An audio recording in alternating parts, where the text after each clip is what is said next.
আমাদেরকে শাহাদাতে নিয়ে, আমাদেরকে মৃত্যু নিয়ে, আমাদেরকে গুলি করা নিয়ে কেউ ভয় দেখাবেন না।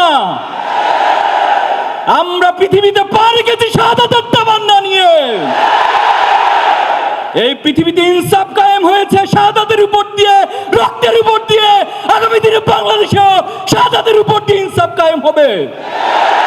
আমাদেরকে শাহাদাতে নিয়ে, আমাদেরকে মৃত্যু নিয়ে, আমাদেরকে গুলি করা নিয়ে কেউ ভয় দেখাবেন না। আমরা পৃথিবীতে পার গেছি শাহাদাতের তামান্না নিয়ে। এই পৃথিবীতে ইনসাফ কায়েম হয়েছে শাহাদাতের উপর দিয়ে, রক্তের উপর দিয়ে। আগামী দিনে বাংলাদেশেও শাহাদাতের উপর দিয়ে ইনসাফ কায়েম হবে। 2025 সাল আমাদের জন্য ছিল নেয়ামতে পূর্ণ একটি বছর। 2025 সাল ছিল আমাদের জন্য চ্যালেঞ্জিং একটা বছর। 2025 সাল ছিল আমাদের জন্য নতুন নতুন অভিজ্ঞতার সম্মুখীন হওয়ার বছর। আল্লাহ তাআলার একান্ত মেহেরবানিতে আমরা এই বছরটি অতিবাহিত করেছি। আল্লাহ তাআলা আমাদেরকে এই বছরে যতটুকু অর্জন করার সুযোগ দিয়েছেন তার জন্য আমরা আল্লাহর কাছে তাসবিহ করি, হামদ করি এবং আল্লাহর কাছে আমাদের নিজের অজান্তে যে ভুলগুলো হয়ে যায় সেটার জন্য আল্লাহর কাছে আমরা ক্ষমা প্রার্থনা করি।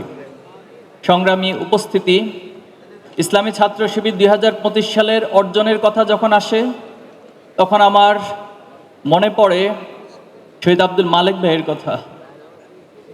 শহীদ আব্দুল মালেক ভাইয়ের রক্তরঞ্জিত ক্যাম্পাস থেকে ইসলামী ছাত্র শিবির যাত্রা শুরু করেছিল এবং সেই যাত্রা থেকে হাঁটি হাঁটি পা করে আজকের এই দিন পর্যন্ত ইসলামী ছাত্র শিবির এসে পৌঁছেছে। আমাদের জন্য এই রাস্তাগুলো স্বাভাবিক পুষ্প বিছানো কোনো রাস্তা ছিল না। এই রাস্তাটা অনেক কণ্ঠকাকীর্ণ ছিল। আজকে যখনই 2025 সালের কোনো অর্জনের প্রসঙ্গ আসে তখন আমার শহীদ মীর কাশেম আলী ভাইয়ের কথা মনে পড়ে। শহীদ মীর কাশেম আলী ভাইয়েরা যে স্বপ্নগুলো দেখেছেন, যে স্বপ্নগুলো প্রজন্মকে দেখিয়েছেন, তিনি সবসময় একটি কথা বলতেন যে আমরা যে স্বপ্ন নিয়ে কাফেলার যাত্রা শুরু করেছি সেই স্বপ্নগুলো আমি আমার সন্তানের কাছে তুলে দিব। আমরা দিন বিজয়ের যে স্বপ্ন দেখেছি, আমরা বাংলাদেশে ইনসাফ প্রতিষ্ঠার যে স্বপ্ন দেখেছি সেই স্বপ্নগুলো আমি আমার সন্তানের কাছে তুলে দেব, সে তার সন্তানের কাছে তুলে দিবে। এভাবে করে প্রজন্ম থেকে প্রজন্ম একটি পর্যায়ে সেই স্বপ্নগুলো বাস্তবে পরিণত হবে এবং সেই স্বপ্নগুলো দিন বিজয়ের অন্যতম ভূমিকা হিসেবে পালন করবে। সম্মানিত উপস্থিতি, আজকে ইসলামী ছাত্র শিবির অর্জনের প্রসঙ্গ আসলে শহীদ কামারুজ্জামান ভাইয়ের কথা মনে পড়ে। আজকে ইসলামী ছাত্র শিবির অর্জনের প্রসঙ্গ আসলে জুলাই এবং আগস্টের আগ পর্যন্ত 234 জন ভাইয়ের জীবন উৎসর্গের কথা মনে পড়ে। আজকে জুলাই এবং আগস্টে ইসলামী ছাত্র শিবিরের অসংখ্য ভাইদেরা জীবন দিয়েছেন। আজকে যখনই আমাদের অর্জনের প্রসঙ্গ আসে জুলাই এবং আগস্টের সেই বিভীষিকাময় দিনগুলোর কথা মনে পড়ে। এখানে আমার ভাইয়েরা আছেন সকলে, আপনারা সেই দিনগুলো সাক্ষী। কেমন ছিল সেই দিনগুলো আমাদের জন্য? প্রতিটি দিন, প্রতিটি রাত আমাদেরকে শাহাদাতের জন্য অপেক্ষা করতে হতো। যখন ইন্টারনেট শাটডাউন হয়ে গিয়েছিল, আমরা অফলাইনে যোগাযোগ করতে হয়েছে, অনেক রিস্ক নিয়ে যোগাযোগ করতে হয়েছে। বাসা থেকে অনেক দূর থেকে সিম মোবাইল আলাদা করে সেখানে যোগাযোগ করতে হয়েছিল।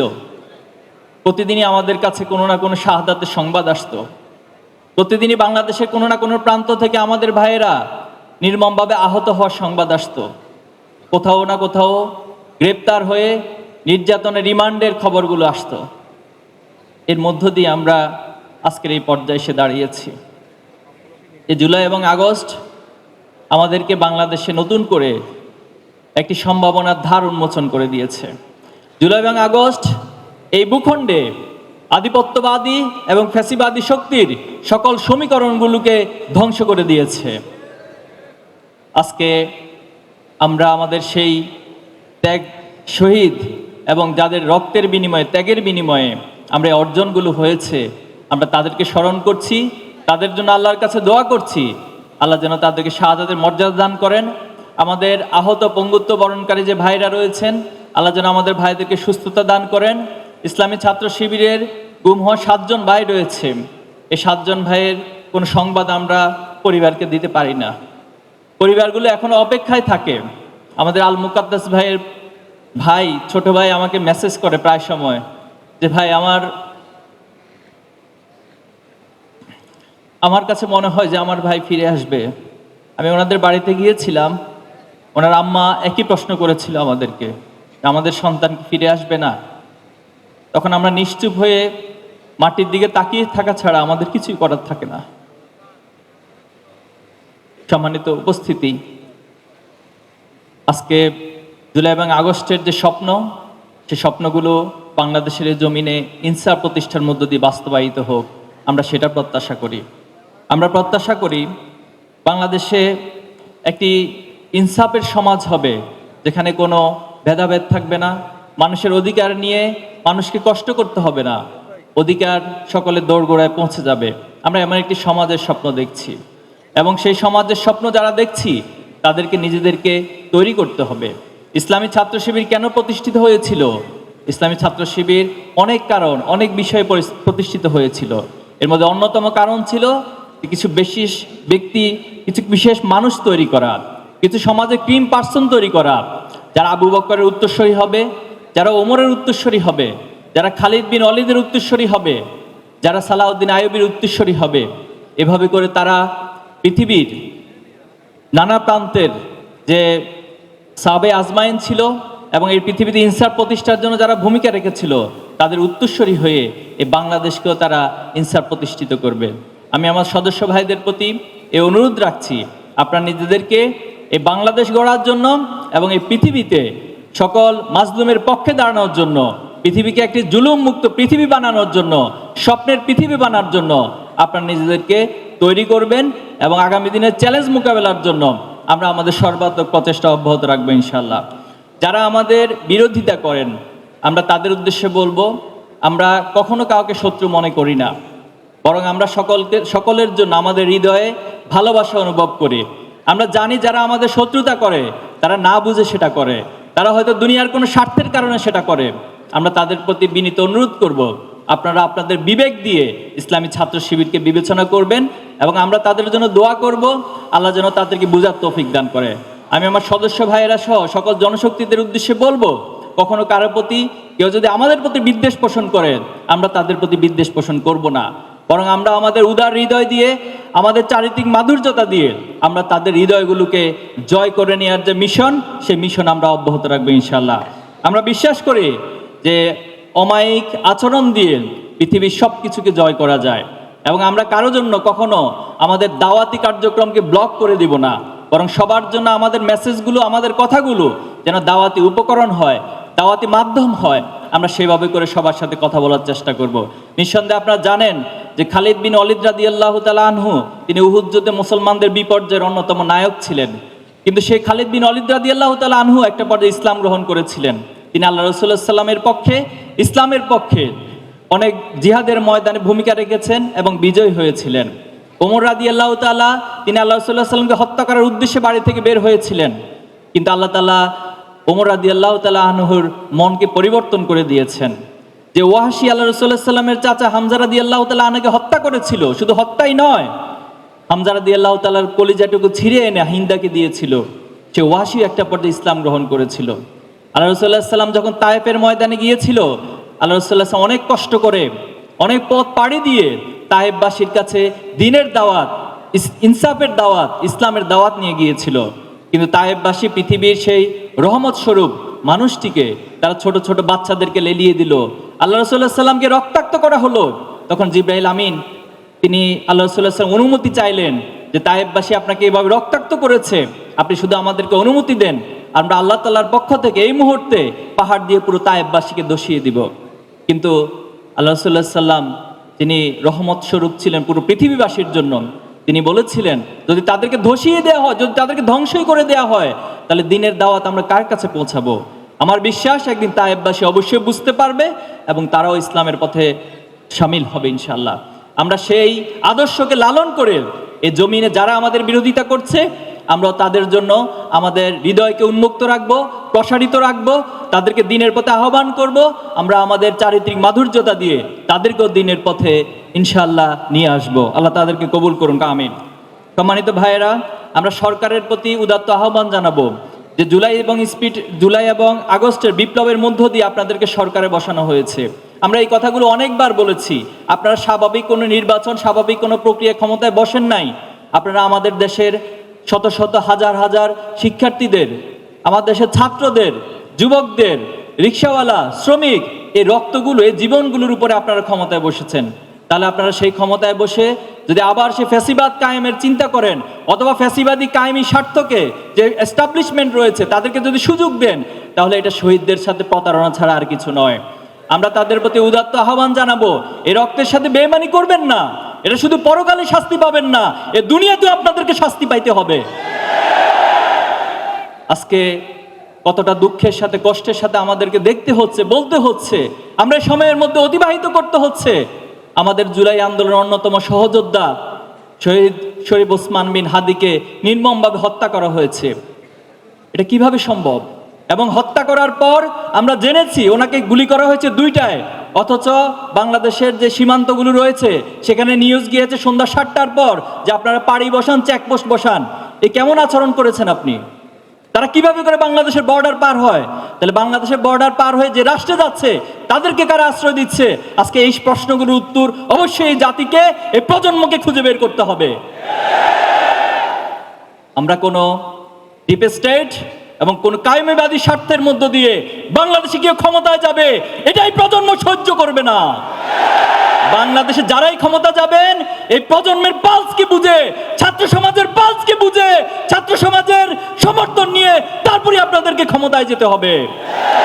শহীদদের সাথে যদি কোনো গাদ্দারি হয়, আমরা বলছি আমরা এক একজন আবু সাইদ হয়ে যাব, আমরা এক একজন হাদি হয়ে যাব, কিন্তু এরপর শহীদদের স্বপ্নকে আমরা ধূলিসাৎ হতে দিব না।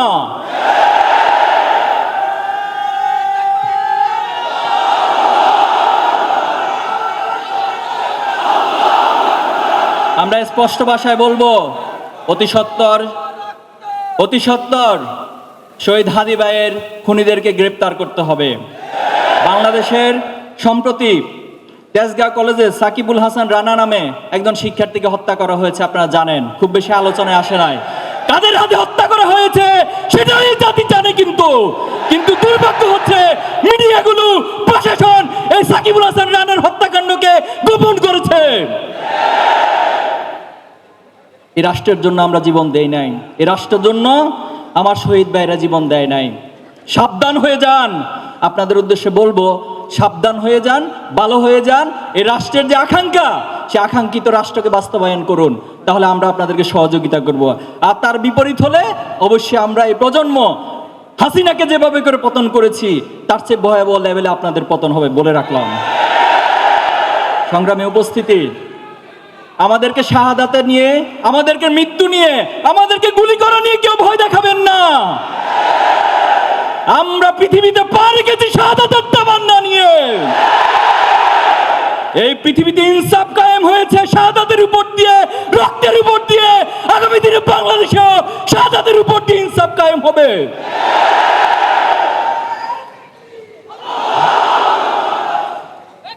এই জমিনের প্রতি ইঞ্চি মাটি আমাদের শহীদের রক্তে কেনা। সংগ্রামী ভাইয়েরা, আজকে আমি স্লোগান দিতে চাই, আপনারা স্লোগান দিবেন আমার সাথে।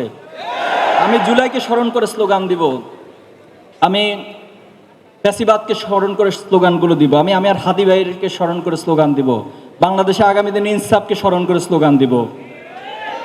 নারায়ে তাকবীর, নারায়ে তাকবীর, ইসলামী ছাত্র শিবির জিন্দাবাদ, জিন্দাবাদ। কোটা না মেধা, কোটা না মেধা, দিল্লি না ঢাকা, দিল্লি না ঢাকা, গোলামি না আজাদি, গোলামি না আজাদি। বুকের ভিতর অনেক ঝড়, বুকের ভিতর অনেক ঝড়, আপোষ সংগ্রাম, আপোষ না সংগ্রাম। আবু সাইদ মুগ্ধ, আবু সাইদ মুগ্ধ। আমার ভাইয়ের রক্ত, আমার ভাইয়ের রক্ত, হাদি ভাইয়ের রক্ত, শহীদদের রক্ত। আমরা সবাই হাদি হব, যুগে যুগে লড়ে যাব। আমরা সবাই হাদি হব। We want justice. We want justice. Free, free, free, free, free, free to the sea. From the river to the sea. Inqilab, inqilab. Inqilab, inqilab. Inqilab, inqilab. সংগ্রামী ভাইয়েরা, আমরা এই জমিনে ইনকিলাব বাস্তবায়ন করে ছাড়বো ইনশাআল্লাহ। যদি কাল কিয়ামতের মাঠে আল্লাহ তাআলা আমাকে কোনো প্রশ্ন করে বসেন, তাহলে আমার জন্য ইনকিলাব ব্যক্তির জন্য কোনো কাজে আসবে না। আল্লাহ রাসূল সাল্লাল্লাহু আলাইহি ওয়াসাল্লাম একদিন সবাইকে প্রশ্ন করেছেন যে দুনিয়ার সাথে আমার কি সম্পর্ক। তখন আল্লাহ সাল্লাম নিজেই সেটার উত্তর দিয়েছেন একটা উপমার মধ্য দিয়ে। তিনি বলেছেন যে কোনো একজন পথিক যখন অনেক দূরবর্তী পথে যাত্রা করে, পথিমধ্যে তিনি একটি বৃক্ষ দেখতে পেল এবং সেই বৃক্ষের নিচে সামান্য কিছু সময় বিশ্রামের প্রয়োজন হলো এবং বিশ্রাম করে তিনি আবার তার নির্দিষ্ট গন্তব্যের দিকে হেঁটে যান। রাসূল সাল্লাল্লাহু আলাইহি ওয়াসাল্লাম বলেছেন এই দুনিয়ার সাথে আমার সম্পর্ক হচ্ছে সে পথিকের অতি সামান্য কিছু সময় বৃক্ষের নিকট বিশ্রাম নেওয়ার মতো। আল্লাহ তাআলার কাছে এই দুনিয়ার মূল্য একটি মশার ডানার চেয়ে তুচ্ছ হিসেবে বিবেচিত হয়। আল্লাহ সাল্লাল্লাহু হাদিসে বলেছেন যে কোনো একজন ব্যক্তি যদি সমুদ্রের মধ্যে তার আঙ্গুলকে চুবিয়ে দেয়, চুবানোর পর যখন সে আঙ্গুল উত্তোলন করে, আঙ্গুলের মাথায় যে সামান্য পানি থাকে, আখিরাতের তুলনায় দুনিয়াটা হচ্ছে ততটাই নগণ্য। সংগ্রামী ভাইয়েরা আমার, আমরা আমাদের এই সকল প্রচেষ্টার মধ্য দিয়ে আল্লাহর কাছে একটা জিনিসে চাই, আল্লাহ যেন আমাদেরকে জান্নাতে শামিল করে নেন। আল্লাহ যেন আমাদের সকল কর্ম প্রচেষ্টাগুলোকে তার সন্তুষ্টির মাধ্যম হিসেবে কবুল করে নেন। বিগত সময় ইসলামী ছাত্র শিবির যে পথ মাড়ি দিয়ে এসেছে, 2025 যতটুকু অর্জন হয়েছে, আগামী বছর আপনাদের সকলের প্রচেষ্টার মধ্য দিয়ে আল্লাহ তাআলা আমাদেরকে আরো অনেক অনেক বেশি অর্জনের সম্মুখীন করবে ইনশাআল্লাহ। আল্লাহ আমাদেরকে আরো অনেক অনেক অর্জনের দিকে, সফলতার দিকে ধাবিত করবেন ইনশাআল্লাহ। নাসরুম মিনাল্লাহি ওয়া ফাতহুম কারীব। সর্বশেষ আল্লাহ তাআলার কাছে একটাই ফরিয়াদ, আমাদের সব কিছুর বিনিময়ে আমাদের রব যেন আমাদের উপর সন্তুষ্ট হয়ে যায়। আমার রব যখন বলবে রাদিয়াল্লাহু আনহু ওয়া রাদু আনহুম, তখন আমার বান্দা হিসেবে, গোলাম হিসেবে আমার আর চাওয়া পাওয়ার কোনো কিছুই থাকবে না। আল্লাহ আমাদেরকে তার সন্তুষ্ট চিত্ত বান্দাদের কাতারে শামিল করে নিন। আল্লাহ তাআলা আমাদের সবাইকে তার জান্নাতে একসাথে করে শামিল করে নিন। আপনাদের সবাইকে অনেক অনেক ধন্যবাদ।